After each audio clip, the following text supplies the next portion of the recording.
Hind dear friends, आज है 8 जून 2026 और 8 जून 2026 को जितने भी करंट अफेयर्स के क्वेश्चन बनेंगे उनको कवर करेंगे। यदि आप चैनल में पहली बार आए हैं तो चैनल को सब्सक्राइब कर लीजिएगा। सब्सक्राइब करने के बाद बेल के आइकन को जरूर दबाइएगा, जिससे कि हमारी वीडियो को नोटिफिकेशन समय समय पर आपसे अनुरोध है कि आप चैनल को सब्सक्राइब करें और ज़्यादा से ज़्यादा लाइक करें प्लीज़। आज का पहला क्वेश्चन है, हाल ही में जनजाति गरिमा उत्सव 2026 का आयोजन कहाँ किया गया? ए मुंबई, बी कोलकाता, सी नई दिल्ली, डी चेन्नई। तो इसका सही आंसर है नई दिल्ली। जनजाति विकास पर राष्ट्रीय सम्मेलन का आयोजन जनजाति कार्य मंत्रालय द्वारा शुरू किया गया और यह कार्यक्रम 2026 यानी जनजाति गरिमा उत्सव 2026 के अंतर्गत आयोजित किया गया। उद्घाटन किसने किया? तो उद्घाटन हुआ है राष्ट्रपति द्रौपदी मुर्मू जी के द्वारा। कहाँ पर यह आयोजित किया गया? तो भारतीय विज्ञान संस्थान बेंगलुरु में स्थापित प्रशिक्षण केंद्र का वर्चुअल भी उद्घाटन इसमें किया गया है। तो याद रखिएगा, जनजाति विकास का राष्ट्रीय सम्मेलन का आयोजन जनजाति कार्य विकास मंत्रालय द्वारा नई दिल्ली में शुरू किया गया। कुछ और कार्यक्रम जो कि हाल ही में संपन्न हुए हैं, जैसे भारत बोधन AI कॉन्क्लेव 2026 का आयोजन भारत मंडपम नई दिल्ली में किया गया था। वहीं विंग्स इंडिया 2026 शिखर सम्मेलन का आयोजन कहाँ किया गया था? तो ये हैदराबाद में बेगमपेट हवाई अड्डा हैदराबाद में किया गया। वहीं पर इंडिया AI इम्पैक्ट समिट 2026 का आयोजन भारत मंडपम नई दिल्ली में किया गया। वहीं पर भारत स्टील 2026 शिखर सम्मेलन का आयोजन नई दिल्ली में किया गया और वहीं भारत विद्युत शिखर सम्मेलन का आयोजन द्वारका नई दिल्ली में किया गया और वहीं 86वां अखिल भारतीय पीठासीन अधिकारी सम्मेलन लखनऊ उत्तर प्रदेश में शुरू किया गया और वहीं पर 11वां अंतर्राष्ट्रीय पुलिस एक्सपो 2026 का आयोजन यह भी नई दिल्ली में शुरू किया गया था और एशियन फेंसिंग चैंपियनशिप 2026 का आयोजन भी नई दिल्ली में किया गया था। तो ये याद रखिएगा कुछ सम्मेलन जो हाल ही में नई दिल्ली में संपन्न हुए थे। अगला महत्वपूर्ण क्वेश्चन, ये बहुत ज़्यादा इंपॉर्टेंट है। हाल ही में आलू का खेत नामक विशाल प्रवाल कॉलोनी हाल ही में कहाँ खोजी गई है? ए अंडमान निकोबार द्वीप समूह, बी लक्षद्वीप के कदम द्वीप समूह के पास, सी गुजरात के कच्छ क्षेत्र में, डी केरल के कोलम तट पर। इसका सही आंसर है लक्षद्वीप के कदमत द्वीप के पास आलू का खेत नामक विशाल प्रवाल की कॉलोनी, एक कहना चाहिए बहुत बड़ा एरिया खोजा गया है। इसे आलू का खेत कहा जाता है क्योंकि यह प्रवाल कॉलोनी लक्षद्वीप के कदमत द्वीप के पास में खोजी गई है और यह क्षेत्र किस क्षेत्र में आता है? अरब सागर में। भारत का केंद्र शासित प्रदेश लक्षद्वीप के अंतर्गत आता है। समुद्री जैव विविधता सर्वेक्षण के दौरान दर्ज किया गया था। इसमें प्रवाल भित्तियों की जैव विविधता संरक्षण के लिए महत्वपूर्ण मानी जाती है। लक्षद्वीप भारत की प्रमुख प्रवाल एटोल श्रृंखला है। कोरल प्रकार की यहाँ पर प्रवाल पाई जाती है। अब कुछ वनस्पति जो हाल ही में खोजी गई है उनको भी देख लेते हैं, जैसे कोटालारिया फुलेई। ये जंगलों में खोजी गई एक नई यानी फूलदार वनस्पति है जो कि नागपुर के खैरी उमरेड जंगलों में खोजी गई। वहीं पर साइफोटेमा अन्नामलाई, यह तमिलनाडु की तट पर संजीव पहाड़ी पर खोजी गई पर्वतारोही वनस्पति है। वहीं पर बर्बेरिस आर्बिकुलारिस अरुणाचल प्रदेश के तवांग और पश्चिम कामांग क्षेत्र में खोजी गई एक वनस्पति है। डिक्लिटेरा पखालिका, ये तेलंगाना के महबूबाबाद जिले के पखाल वन्यजीव अभ्यारण्य में खोजी गई फूलदार प्रजाति है।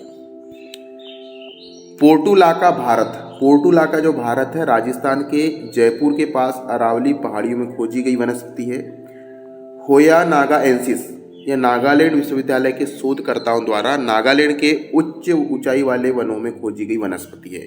तो वनस्पति का नाम और किस स्थान पर खोजा गया है, इसका नाम जरूर याद रखें। चलिए आगे बढ़ते हैं। आपसे अनुरोध है कि लाइक करें वीडियो को ज़्यादा से ज़्यादा, सब्सक्राइब करें, ज़्यादा से ज़्यादा शेयर करें। इसकी PDF भी आपको मिल जाएगी। हाल ही में सलीम कुमार जी का निधन हो गया। वे कौन थे? ए मलयालम अभिनेता और कॉमेडियन, बी हिंदी गायक, सी भारतीय क्रिकेटर, डी राजनीतिज्ञ। इसका सही आंसर है मलयालम अभिनेता और कॉमेडियन है सलीम कुमार। और अदामिंते मकान आबू, इस फिल्म के लिए इनको सर्वश्रेष्ठ अभिनेता का राष्ट्रीय फिल्म फेयर पुरस्कार भी मिला है। और एक फिल्म आई थी अयालुम अंजुन, इस फिल्म के लिए उन्हें केरल राज्य का सर्वश्रेष्ठ कॉमेडियन पुरस्कार भी मिला था। अब निधन देख लेते हैं। जैसे माधव गाडगिल जी का निधन हो गया, वो एक पर्यावरणविद थे। अभिजीत मजूमदार जी का निधन हो गया, संगीतकार थे। मनोज कोठारी जी भारत के पूर्व बिलियर्ड्स चैंपियन थे। सुरेश कलमाड़ी जी का निधन हो गया, जो कि ओलंपिक संघ के पूर्व अध्यक्ष थे। आंद्रे बेते इले समाज से शास्त्री थे और इन्हें भारतीय ग्रामीण समाज और जाति व्यवस्था के लिए शिक्षाविद थे। ह्यूग गेंटर ये नौसेना अधिकारी थे। प्रवीणा देशपांडे अभिनेत्री थीं। अजीत पवार महाराष्ट्र के उप मुख्यमंत्री थे। एच.के. दुआ पत्रकार थे। बीरन सिंह एंटी पूर्व केंद्रीय मंत्री से। आशा भोसले जी प्रसिद्ध गायिका। और मोहिना किदवई ये पूर्व केंद्रीय मंत्री भी रहे हैं। और कुशल दास अखिल भारतीय फुटबॉल महासंघ के पूर्व महासचिव। और मधु मल्होत्रा अभिनेत्री। तो ये कुछ प्रसिद्ध व्यक्ति हैं जिनका हाल ही में निधन हुआ है, इनका नाम याद रखिएगा। चलिए आगे बढ़ते हैं। अगला क्वेश्चन है, भारत ने हाल ही में किस देश के साथ द्विपक्षीय संबंधों की स्थापना के 75 वर्ष पूर्ण किए हैं? A Japan, B Indonesia, C Malaysia, D Thailand. सही आंसर है इंडोनेशिया। भारत और इंडोनेशिया ने अपने राजनयिक संबंध के 75 वर्ष पूर्ण कर लिए और इन दोनों की अभी हाल ही में जो 8वीं बैठक संपन्न हुई है वो नई दिल्ली में हुई है, भारत और इंडोनेशिया की। और इस बैठक में किस किस ने हिस्सा लिया, ये क्वेश्चन बन सकता है। तो विदेश मंत्री डॉक्टर एस जयशंकर और इंडोनेशिया के विदेश मंत्री दोनों ने मिलकर के ये द्विपक्षीय बैठक में भाग लिया। महत्वपूर्ण चर्चा हुई रक्षा, व्यापार, समुद्री रक्षा और शिक्षा के क्षेत्र में सहयोग के लिए। अगला महत्वपूर्ण क्वेश्चन, हाल ही में विश्व खाद्य सुरक्षा दिवस कब मनाया जाता है? ए 5 जून, बी 6 जून, सी 7 जून और डी 8 जून। सही आंसर है 7 जून को विश्व खाद्य सुरक्षा दिवस मनाया जाता है। और इसका जो मुख्य उद्देश्य है सुरक्षित और स्वास्थ्यवर्धक भोजन प्रति व्यक्ति को उपलब्ध कराना। इसकी घोषणा किसने की थी? वर्ल्ड हेल्थ ऑर्गेनाइजेशन ने की थी और साथ ही साथ फूड एंड एग्रीकल्चर ऑर्गेनाइजेशन द्वारा मनाया जाता है। इस बार 2026 की थीम रखी गई थी समस्या से समाधान तक, हर जगह सुरक्षित भोजन। और 2018 में इस दिवस मनाने की घोषणा की गई थी, विश्व खाद्य सुरक्षा दिवस, जो कि 7 जून 2019 को पहली बार मनाया गया था। अब कुछ अंतर्राष्ट्रीय दिवस देख लेते हैं। विश्व दुग्ध दिवस, अंतर्राष्ट्रीय मिल्क डे 1 जून, वैश्विक अभिभावक दिवस 1 जून, विश्व साइकिल दिवस 3 जून, आक्रामकता के शिकार निर्दोष बच्चों का अंतर्राष्ट्रीय दिवस 4 जून, विश्व पर्यावरण दिवस 5 जून, विश्व खाद्य सुरक्षा दिवस 7 जून, विश्व महासागर दिवस 8 जून, बाल श्रम निषेध दिवस 12 जून, विश्व रक्तदाता दिवस 14 जून, वृद्धजन दुर्व्यवहार जागरूकता दिवस 15 जून, अफ्रीकी बाल दिवस 16 जून, मरुस्थलीकरण एवं सूखा रोकथाम विश्व दिवस 17 जून, सतत विकास भोजन दिवस 18 जून, संघर्ष में यौन हिंसा उन्मूलन हेतु अंतर्राष्ट्रीय दिवस 19 जून, विश्व शरणार्थी दिवस 20 जून, अंतर्राष्ट्रीय योग दिवस 21 जून, इसको याद रखिएगा, विश्व संगीत दिवस 21 जून, संयुक्त राष्ट्र लोक सेवा दिवस 23 जून, अंतर्राष्ट्रीय ओलंपिक दिवस 23 जून, नाविक दिवस 25 जून, मादक द्रव्य दुरुपयोग एवं अवैध तस्करी विरोधी अंतर्राष्ट्रीय दिवस 26 जून, यातना पीड़ितों के समर्थन का अंतर्राष्ट्रीय दिवस 26 जून, सूक्ष्म लघु एवं मध्यम उद्यम दिवस 27 जून, उष्णकटिबंधीय दिवस 29 जून, अंतर्राष्ट्रीय क्षुद्रग्रह दिवस 30 जून, अंतर्राष्ट्रीय संसदीय दिवस 30 जून को मनाया जाता है। तो ये कुछ महत्वपूर्ण दिवस थे, इसका रिवीजन करेंगे तो हमें सभी जो दिवस है वो याद हो जाएंगे। चलिए आगे बढ़ते हैं। अगला महत्वपूर्ण क्वेश्चन है, हाल ही में भारत ने यूपीआई समन्वय किस देशों के साथ शुरू किया है? ए भूटान, बी नेपाल, सी श्रीलंका, डी बांग्लादेश। सही आंसर है नेपाल। भारत और नेपाल ने डिजिटल भुगतान को आसान बनाने के लिए यूपीआई समन्वय शुरू किया है, जिसमें नेपाल को 72 स्वास्थ्य सुविधाएं और 12 सांस्कृतिक विरासत परियोजनाएं वर्चुअल रूप से सौंपी गई है। याद रखिएगा, डिजिटल इंडिया भाषिनी और काठमांडू विश्वविद्यालय के बीच वॉइस फर्स्ट भाषा के साथ समझौता हुआ है। दोनों देशों ने विकास, ऊर्जा, शिक्षा और डिजिटल सहयोग को मजबूत होने पर चर्चा किया।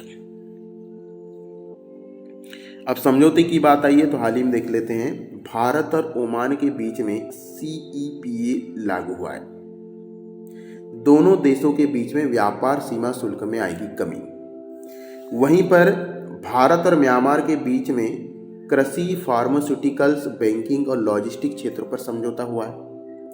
वहीं पर भारत और अमेरिका के बीच में द्विपक्षीय व्यापार समझौते BTA अंतिम रूप से वार्ता हुई है संयुक्त अरब अमीरात के साथ, संयुक्त राज्य अमेरिका के साथ। तो ये कुछ समझौते हैं जो कि हाल ही के महीनों में हुए हैं और एग्जाम की दृष्टि से इम्पोर्टेंट है, इनको याद रखिएगा। आगे बढ़ते हैं, आपसे निवेदन है कि वीडियो को लाइक करें, ज़्यादा से ज़्यादा शेयर करें, चैनल को सब्सक्राइब करें। इसका अगला क्वेश्चन है, भारत ने अंडर 18 एशिया कप 2026 हॉकी पुरुष वर्ग के फाइनल में किस टीम को हराकर स्वर्ण पदक जीता है? A दक्षिण Korea, B Pakistan, C Japan, D Malaysia. सही आंसर है जापान। भारत ने जापान के काकामीगारा में आयोजित अंडर 18 एशिया कप 2026 में शानदार प्रदर्शन किया। क्या किया भैया? इसने भारतीय टीम ने फाइनल में जापान को 4-1 से हराकर स्वर्ण पदक जीत लिया। यह भारत का टूर्नामेंट में तीसरा खिताब है, तीसरी बार चैंपियन रहा है। इस टीम के कप्तान थे केतन कुशवाहा। भारत ने सेमीफाइनल में पाकिस्तान को भी हराकर फाइनल में पहुंचा था, ये भी याद रखिएगा। भारतीय टीम के गोलकीपर हैं आयुष रज्जक को सर्वश्रेष्ठ गोलकीपर चुना गया। भारतीय महिला टीम ने कोरिया को 3-0 से हराकर कांस्य पदक भी जीता है, ये याद रखिएगा। और महिला टीम की स्टार खिलाड़ी नौसी नाज ने 12 गोल किए हैं, ये बड़ी उपलब्धि है।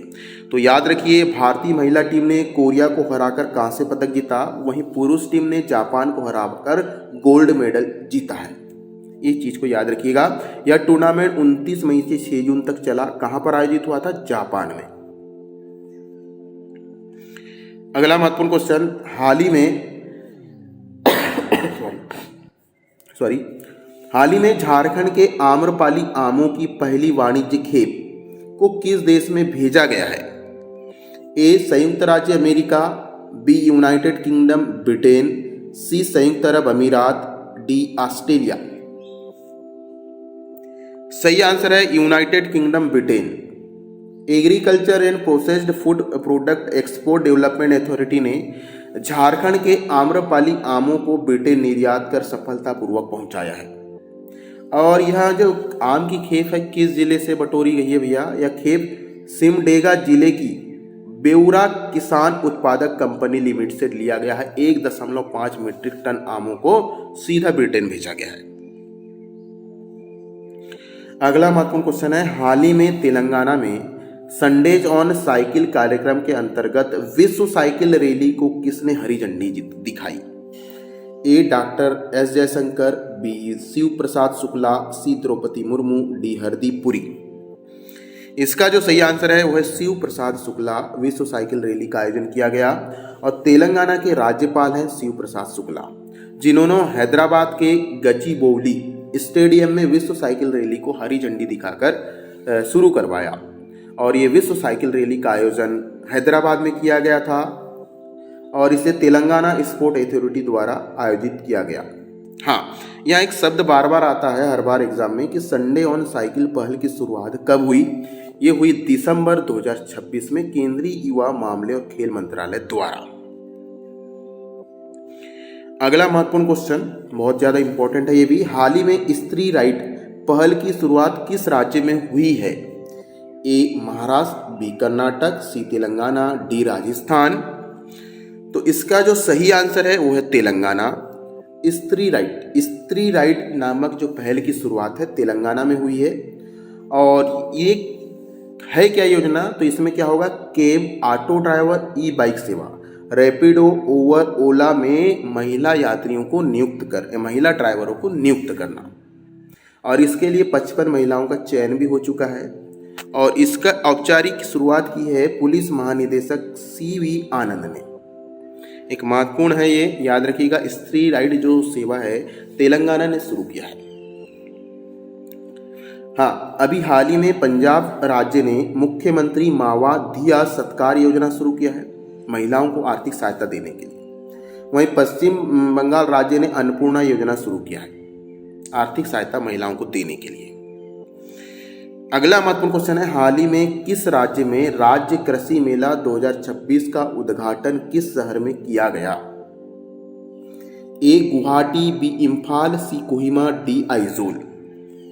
तो इसका सही आंसर है इम्फाल में। राज्य कृषि मेले का आयोजन इम्फाल में किया गया। मणिपुर के मुख्यमंत्री है योमनाम खेमचंद सिंह ने राज्य कृषि मेले का उद्घाटन समारोह में भाग लिया। यह 2 दिवसीय कृषि मेला इम्फाल स्थित सिटी कंजर्वेशन सेंटर में आयोजित हुआ। मुख्यमंत्री ने कृषि में रासायनिक उर्वरकों के स्थान पर जैविक उर्वरकों के उपयोग पर जोर दिया है। अब कृषि सम्मेलन 2026 की बात आई है तो आपको बता दें, भुवनेश्वर पूर्वी क्षेत्रीय कृषि सम्मेलन का आयोजन 19 मई 2026 को भुवनेश्वर में आयोजित किया गया।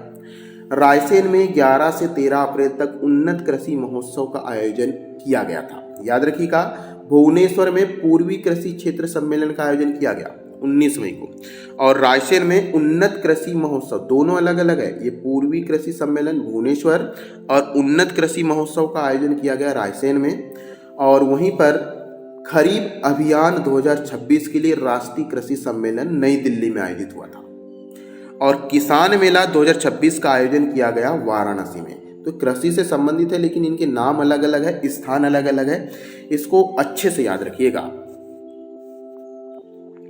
अगला महत्वपूर्ण क्वेश्चन, SAFF महिला चैंपियनशिप 2026 के फाइनल में भारत ने किस टीम को हराकर 3-1 से हराकर खिताब जीता है? A Nepal, B Sri Lanka, C Bangladesh, D Maldives. तो SAF महिला चैंपियनशिप बांग्लादेश को हराकर हमारी देश की महिला चैंपियनशिप ने फाइनल में बांग्लादेश को हराया है। ये है 3-1 से हराया है। और इस मुकाबले का जो आयोजन हुआ था वह गोवा के मड़गांव में हुआ था। और भारत ने 6ठी बार SAFF महिला खिताब अपने नाम किया है। ठीक है, हाँ, SAF महिला चैंपियनशिप दक्षिण एशिया की प्रमुख फुटबॉल प्रतियोगिता है और महिला टीम ने 7 साल बाद फिर से यह ट्रॉफी उठाई है। भारत ने फाइनल में मौजूदा चैंपियन बांग्लादेश को हराया है।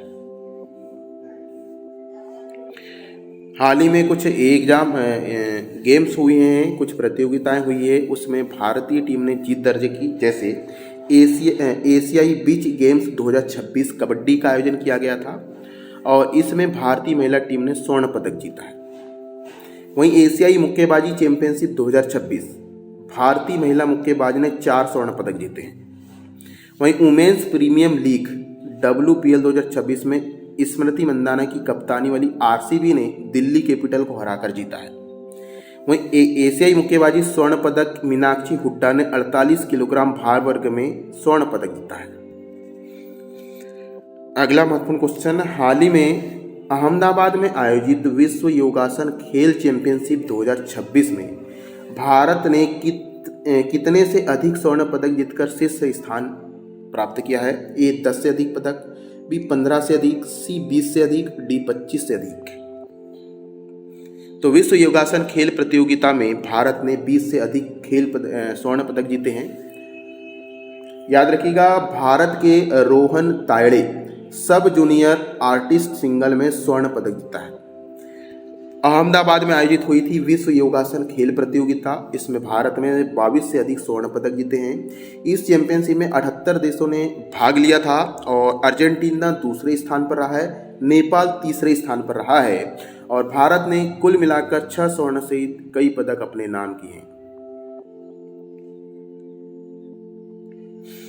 अगला महत्वपूर्ण क्वेश्चन, हाल ही में नॉर्वे शतरंज 2026 का खिताब किसने जीता? A Magnus Carlsen, B R Praggnanandhaa, C Viswanathan Anand, D Fabiano Caruana. सही आंसर है R प्रज्ञानयन। R प्रज्ञानयन ने ओस्लो में आयोजित हुई थी नॉर्वे शतरंज खिताब प्रतियोगिता जीत लिया है। भारत के ग्रैंड मास्टर है आर प्रज्ञानयन, जिन्होंने इतिहास रचा है और नॉर्वे चेस का खिताब अपने नाम किया है। फाइनल राउंड में इन्होंने जर्मनी के विसेंट कीमर को हराया। याद रखिएगा, जीतने वाला, हारने वाला और कहाँ आयोजित हुआ था, ये जरूर याद रखिए। और यह खिताब जीतने वाले पहले खिलाड़ी बन गए हैं आर प्रज्ञानयन।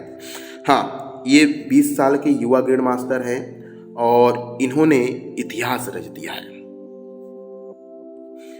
अगला महत्वपूर्ण क्वेश्चन, हाल ही में तमिलनाडु में 2026 के नवीनतम समन्वित सर्वेक्षण के अनुसार नीलगिरी तहर की अनुमानित आबादी कितनी दर्ज की गई है। नीलगिरी तहर एक प्रकार की कहना चाहिए पहाड़ों में पाई जाने वाली बकरी है, या देख लीजिएगा भेड़ है एक प्रकार की। ए 1303, बी 1364, सी 1432, डी 1500। सही आंसर है नीलगिरी तहार 1364 हो गई है आबादी, और पिछले साल की अपेक्षा 4.68% की वृद्धि हुई है। और 2024 से तुलना करें 2026 की तो 32% की वृद्धि हुई है। अन्नामलाई पहाड़ियों में पाई जाती है नीलगिरी तहार, जो कि हाँ, इसके लिए वरुदाई मोबाइल ऐप का प्रयोग किया गया। यह है नीलगिरी तहार, एक हिरण की प्रजाति की होती है।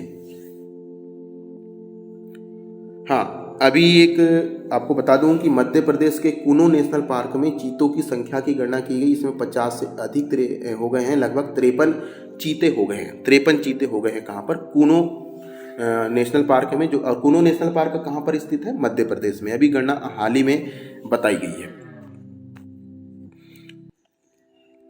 देखो, कूनो नेशनल पार्क की बात करें और उसका क्वेश्चन आ ही गया। हाल ही में मध्य प्रदेश के कूनो राष्ट्रीय उद्यान में कैमरा ट्रैप में किस दुर्लभ वन्यजीव की उपस्थिति दर्ज की गई है? ए तेंदुआ, बी काराकल, सी लकड़बग्गा, डी भेड़िया। इसका जो सही आंसर है वो है काराकल। कूनो राष्ट्रीय उद्यान में काराकल एक दुर्लभ जंगली बिल्ली प्रजाति जो भारत के शुष्क घास के मैदानों में पाई जाती है। यह प्रजाति अपनी ऊंची छलांग लगाकर पक्षियों को पकड़ने के लिए जानी जाती है। कूनो राष्ट्रीय उद्यान मध्य प्रदेश में स्थित है और चीता पुनर्वास कार्यक्रम कूनो राष्ट्रीय उद्यान में ही संचालित है। इसमें कैमरा ट्रैप तकनीक का प्रयोग किया जाता है। अभी मैंने खबर बताया था कि कूनो राष्ट्रीय उद्यान में चीतों की संख्या 53 हो चुकी है। अगला महत्वपूर्ण क्वेश्चन, ये बहुत ज्यादा इंपॉर्टेंट है। हाल ही में छत्तीसगढ़ के MCAD सिंचाई मॉडल को किस मंत्रालय ने केंद्रीय मान्यता प्रदान की है? ए कृषि एवं किसान कल्याण मंत्रालय, बी जल शक्ति मंत्रालय, सी ग्रामीण विकास मंत्रालय, डी पर्यावरण वन एवं जलवायु मंत्रालय। इसका जो सही आंसर है वो है जल शक्ति मंत्रालय। MCD सिंचाई मॉडल है। MCDWM योजना प्रधानमंत्री कृषि योजना की एक उप योजना है और इस मॉडल का उद्देश्य है जल उपयोग क्षमता को कम से कम 75% तक बढ़ाना। तो MCAD जो मॉडल है कहाँ की है? छत्तीसगढ़ की है। अगला महत्वपूर्ण क्वेश्चन, ये ज्यादा इंपॉर्टेंट है। हाल ही में पुण्य श्लोक अहिल्या देवी होलकर शेतकरी कर्ज मुक्त योजना किस राज्य में शुरू की गई है? ए गुजरात, बी महाराष्ट्र, सी मध्य प्रदेश, डी कर्नाटक। सही आंसर है महाराष्ट्र। यह योजना भारत सरकार द्वारा किसानों के कर्ज माफ करने के लिए शुरू की गई है और जून 2026 में इसे पारित कर दिया गया है। प्रमुख किसान कर्ज माफी योजना में से एक है। नाम याद रखें, पुण्य श्लोक अहिल्या देवी होलकर शेतकरी कर्ज मुक्त योजना। आज के करंट अफेयर्स की क्लास यहीं पर समाप्त होती है। चलिए कल के करंट अफेयर्स का रिवीजन कर लेते हैं। कल के करंट अफेयर्स का रिवीजन कर रहे हैं। पहला क्वेश्चन है, हाल ही में देश का पहला मॉडल बॉर्डर विलेज किस गांव को बनाया जा रहा है जो पूर्वी लद्दाख के चांगथांग क्षेत्र में स्थित है? इसका आंसर है चुमुर। अगला क्वेश्चन है, हाल ही में खोजी गई क्रोटेलारिया फुलेई निम्नलिखित में से किस कुल की खोजी गई नई प्रजाति है? ये फेबेसी। अगला क्वेश्चन है, हाल ही में भारत के किस प्रमुख अर्थशास्त्री को विश्व बैंक में कार्यकारी निदेशक पद पर नियुक्त किया गया है? इसका सही आंसर है नीलकंठ मिश्रा। अगला क्वेश्चन है, हाल ही में आंध्र प्रदेश की पहली सेमीकंडक्टर परियोजना के लिए किस स्थान का चयन किया गया है? आंसर है विशाखापट्टनम। अगला क्वेश्चन है, critical mineral global supply chain observatory का शुभारंभ किस संस्था की साझेदारी से किया गया? तो यह IIT धनबाद के टेक्सीरीन और कैम्ब्रिज विश्वविद्यालय। अगला क्वेश्चन है, फिनाकल इनोवेशन अवार्ड 2026 में गोल्ड अवार्ड किस बैंक ने जीता है? इसका सही आंसर है जम्मू और कश्मीर बैंक। अगला क्वेश्चन है, नया क्षेत्रीय मौसम विज्ञान केंद्र कहाँ स्थापित किया गया? आंसर है इसका जम्मू। अगला क्वेश्चन है, ऐप आधारित इलेक्ट्रिक टैक्सी सेवा किस स्थान पर शुरू की गई है? आंसर है दिल्ली एनसीआर। अगला क्वेश्चन है, 29वीं Bharat America army to army staff वार्ता का मुख्य उद्देश्य क्या था? रक्षा सहयोग मजबूत करना। अगला क्वेश्चन है, सीपीए सम्मेलन उत्तरी जोन 2 की मेजबानी कौन करेगा? सही उत्तर है हरियाणा। और अगला क्वेश्चन था, अंडमान क्षेत्र में मिला गैस का भंडार किसका है? तो ये है प्राकृतिक गैस का। तो याद रखिएगा और इस वीडियो को ज़्यादा से ज़्यादा शेयर कीजिएगा। चलिए आगे बढ़ते हैं और वीडियो को यहीं पर समाप्त करते हैं। जय हिंद।